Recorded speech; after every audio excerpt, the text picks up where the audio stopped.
à tous et bienvenue dans la matinale de l'entrepreneur. Nous allons aujourd'hui tenter de comprendre comment l'intelligence artificielle peut permettre d'identifier des entreprises défaillantes et ainsi d'arbitrer votre gestion. Nous en parlons avec Jean-Luc Izoard, directeur financier et juridique d'Elisphère. Bonjour Jean-Luc. Bonjour. Alors dans un premier temps, est-ce que vous pouvez nous présenter rapidement Elisphère ?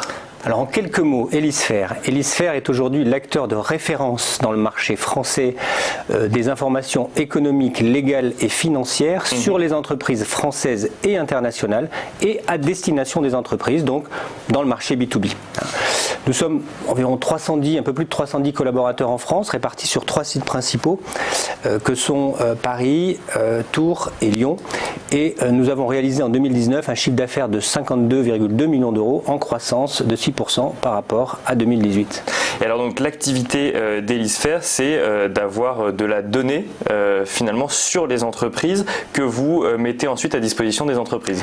C'est ça, nous répondons au travers de ces données, de ces informations que nous avons, nous avons vocation à répondre à 3 enjeux principaux chez nos clients. Le premier enjeu, c'est d'aider nos clients à conquérir de nouveaux clients, c'est-à-dire qu'on va les aider à détecter avant leurs concurrents les entreprises qui seront intéressées par leurs produits. Donc ça, c'est la data marketing, premier enjeu auquel nous répondons. Le deuxième enjeu auquel nous répondons chez nos clients, c'est de les aider à mieux connaître leurs partenaires, clients, fournisseurs, tous les tiers avec lesquels ils travaillent, et notamment en se conformant aux obligations légales et réglementaires. On parle des lois Sapin 2, donc anticorruption, ou des lois sur le blanchiment de l'argent ou le financement du terrorisme, tout ce qui est AML, KYC, ça c'est le domaine de la conformité.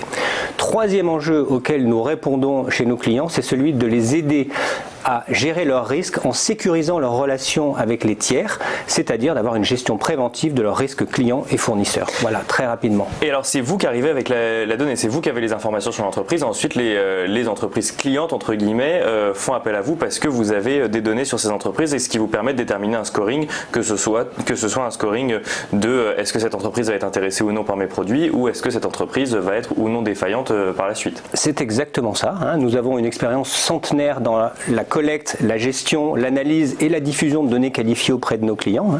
Nous avons, en quelques chiffres très rapides, nous avons 13 millions d'entreprises françaises dans nos bases, mais nous permettons à nos clients d'accéder à plus de 150 millions d'entres-prises dans le monde sur plus de 108 pays, et ce, en ligne.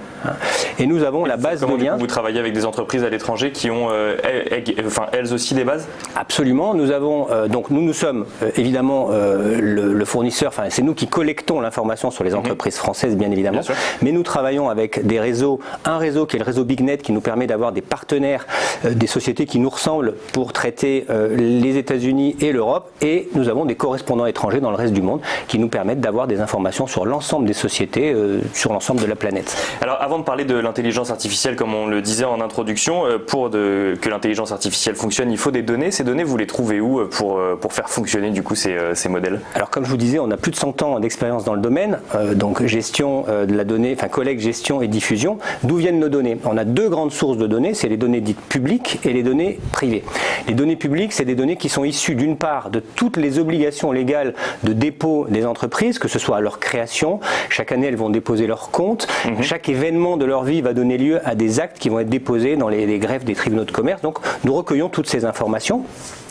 Mais nous recueillons aussi beaucoup d'informations liées à l'open data. Depuis quelques années, il y a une très forte explosion des données dites publiques dans l'open data, notamment le gouvernement français a mis en place une politique d'open data très agressive. On peut récupérer aujourd'hui beaucoup de données publiques, mais nous avons aussi des sources de données privées. Nous avons des partenaires chez qui nous allons acheter ou échanger des données. Nous recueillons des données auprès de nos clients, par exemple des comportements de paiement sur les entreprises, des expériences de paiement, mais nous faisons aussi des enquêtes à la demande de nos clients, des enquêtes sur leurs propres clients qui vont nous permettre là aussi d'enrichir nos bases.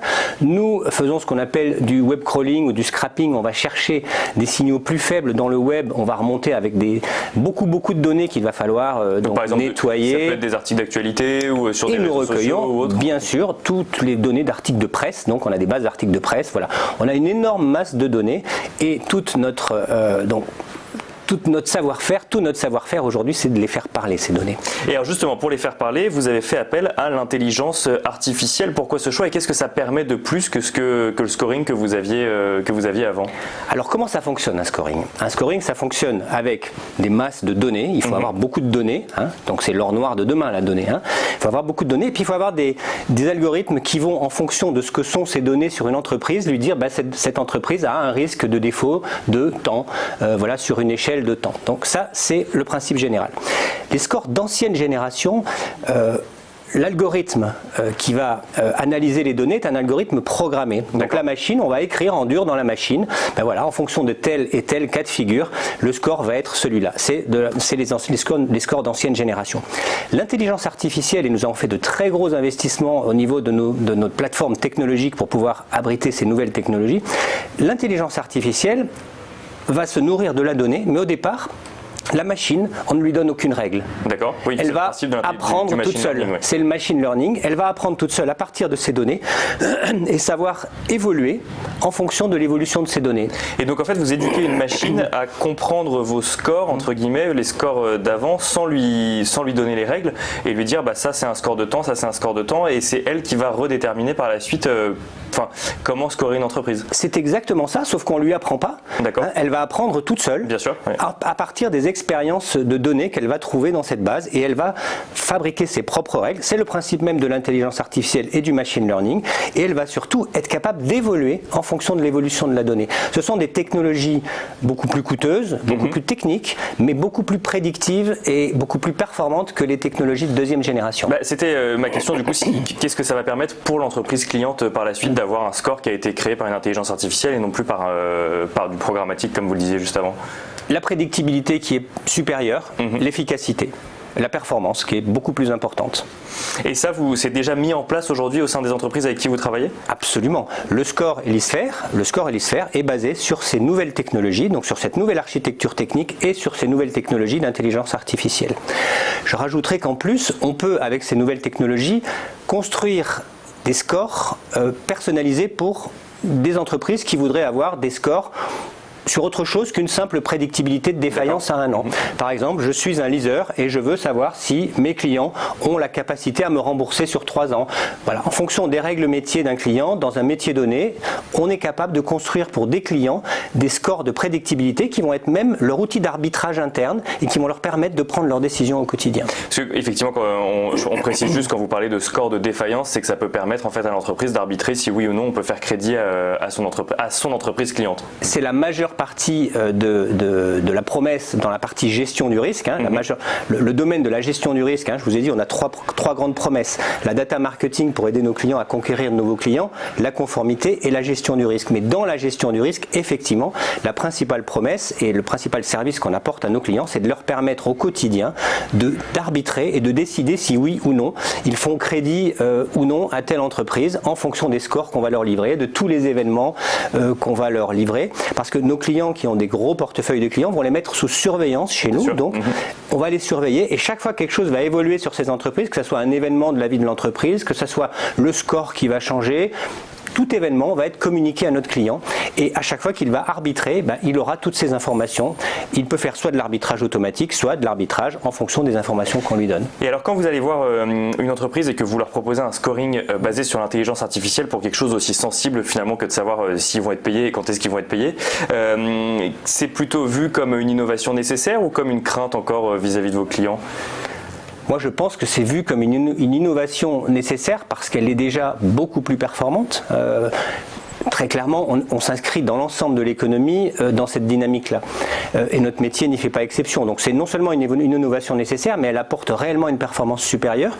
La décision est beaucoup plus rapide. Le score, l'outil de score évolue avec les entreprises elles-mêmes et les données qu'elles génèrent. Donc le score évolue en même temps que les entreprises. Donc oui, non seulement c'est nécessaire, mais c'est absolument essentiel. Et alors du coup, pour finir, quels sont les enjeux ou les projets pour la suite d'Elisphère ? Nos grands projets pour le futur, c'est évidemment de continuer à cultiver cet ADN d'innovation et de poursuivre dans cette stratégie et d'accélérer cette stratégie d'innovation pour apporter toujours plus de valeur à nos clients, sachant qu'on a fait les investissements nécessaires au niveau technologique pour pouvoir accueillir ces nouvelles technologies. On envisage de développer d'ailleurs sur ces technologies des nouvelles offres de détection de fraude et on en parlera le temps venu. Voilà, pour rester très clairement l'acteur de référence en matière d'information économique, légale et financière sur les entreprises françaises et internationales à destination des entreprises. Merci beaucoup Jean-Luc Isoard. Merci à vous. Et je rappelle que vous êtes le directeur financier et juridique d'Elisphère.